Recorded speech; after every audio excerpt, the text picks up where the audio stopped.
आपल्या महाराष्ट्रात आता काही दिवस तर हळदी कुंकूच चालणार आहे आणि आता माझ्या आईनी पण हळदी कुंकूचं अरेंज केलं होतं आणि त्यामध्ये जे वाण वगैरे देतात तेच वाण आणायला आम्ही आज गेलो होतो बाहेर. आणि हे असं काही आणलेलं खूप असे सुंदरसे दिवे टाईप काहीतरी.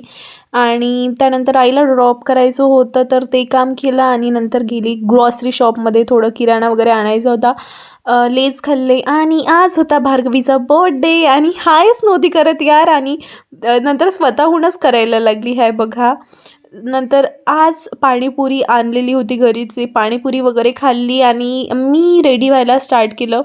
सो बर्थडेसाठी जायचं होतं त्यामुळेच हिला अक्षवाण वगैरे केलं.